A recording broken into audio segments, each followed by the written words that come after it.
Two airport security officers thought they were dealing with just another passenger.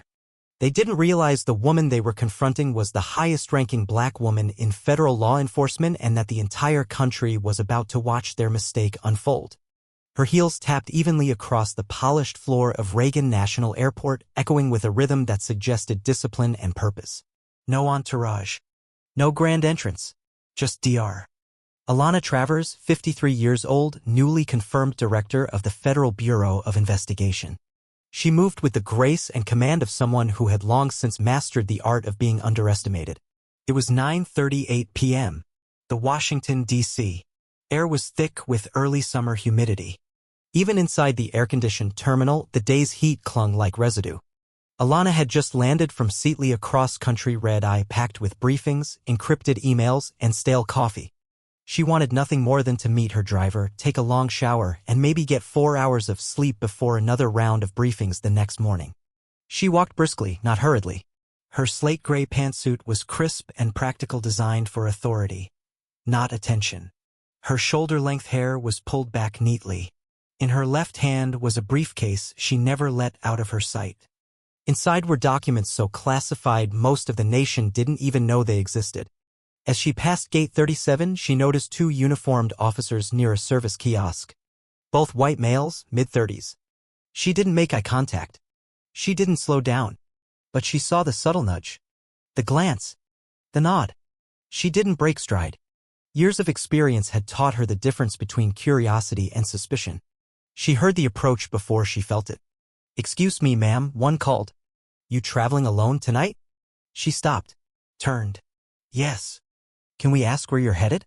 She tilted her head slightly. "Is there a problem?" Her voice was calm. Controlled. They looked her over. One had a thick Virginia drawl. The other had his hand too close to his utility belt. "You match a description," said the first. "What description?" "Middle-aged black woman. Gray suit. Briefcase. Possibly carrying sensitive materials." She blinked slowly. "You mean I match the description of a federal employee heading home after work?" "Ma'am," the taller one said, stepping closer. "We're going to need to take a look at that briefcase." She held it a little tighter. "I don't think you understand. I'm Dr. Alana Travers, director of the FBI. There was a beat of silence. Then a smirk. "Oh yeah? Got any ID to back that up?" Without another word, she reached into her blazer and pulled out a federal credential government-issued, unmistakable. She held it out. He didn't take it. He chuckled, glancing at his partner. "You can't just flash a badge and expect us to buy it." A few bystanders were watching now. A teenage girl slowed her walk. A woman with a stroller paused. Someone lifted a phone. "I'm not flashing anything," Alana said. "I'm identifying myself, as protocol dictates." "Protocol's not your call tonight," said the second officer. "We'll be taking you in for questioning. You can explain it all downtown." Alana didn't flinch. She met their eyes, her voice steady. "Call your supervisor. Or call the Homeland Security liaison." They didn't move. Instead, one reached for her briefcase. She stepped back. "Do not touch that. You have no authority to search. Hands where I can see them." The command rang out, crude and loud. They moved in. She didn't resist, but she didn't help either. "You're making a mistake," she said clearly. They weren't listening. The taller one pulled her arm behind her back. The other unclipped his handcuffs. The briefcase hit the ground with a thud. Gasps. "Phone's up," the taller one mumbled. "You have the right to remain silent." "Do you know what you're doing?" she asked him. "You are unlawfully detaining a federal official on U.S. soil." "Ma'am," said the other, "we're trying to keep the airport safe. You being combative doesn't help. I've shown you federal ID. I told you who I am. I'm not resisting. If you continue this without verifying my identity, you're walking into something neither of you is prepared to handle." "You're done talking," he snapped. They sat her on a bench. Still cuffed. Her blazer askew, a button torn. Her briefcase ignored. A woman from the crowd called out, "Y'all really arresting the FBI director?" The younger officer turned. "Keep walking." But people didn't. Phones kept recording. One of the officers, Landry, picked up her ID. He stared. "Dev, this looks real," he whispered. His partner, Devin, snatched it. He looked between the badge and her face. "Where'd you get this?" he asked. But this time his voice lacked bite. "It was issued to me," she said, "after a 28-year career in law enforcement. Probably trained the people who trained you." Landry shifted. Devin looked uncertain. Then a crackle on the radio. "Terminal B, DHS inbound. Code 542. High priority." Devin froze. "What's 542? "Mishandling of high-priority personnel," Landry said quietly. Now her words landed. She stood, flexed her fingers. "You better hope your chain of command is better prepared than you are," she said. It was already too late. DHS agents arrived.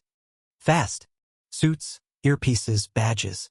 "Director Travers," the lead agent said. "Are you all right?" "I'm fine," she replied. "They aren't." The agents took over. Orders flew. Cameras rolled. The airport fell into a stunned hush. She left the terminal flanked not by press or protection but by the weight of what had just occurred. Back in her SUV, her lead security officer, Special Agent Selena Diaz, was waiting. "Are you hurt?" she asked. "No," Alana said quietly. "But I'm tired." Footage was already online. Millions of views.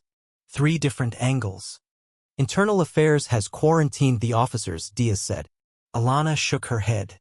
"Let them handle it. I'll handle the rest." That night, her phone buzzed with calls and texts.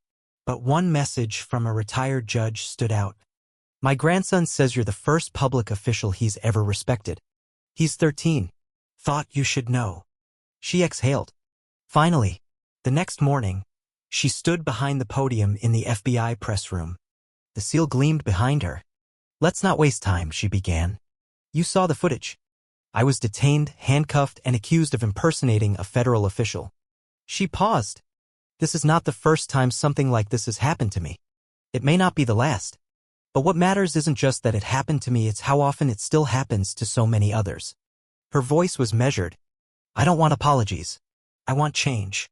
Not just of personnel, but of perception. We need a system that sees a black woman in a suit and thinks leader, not threat."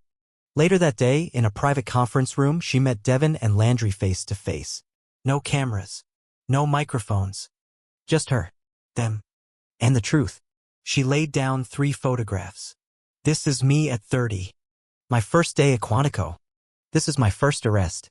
And this is my father who argued that systems could be changed. Yesterday you told him he was wrong. They didn't speak. Maybe they couldn't. You assumed I didn't belong. That's human. But when you wear a badge, you don't get to just be human. You have to be better." She left them with that. And walked away.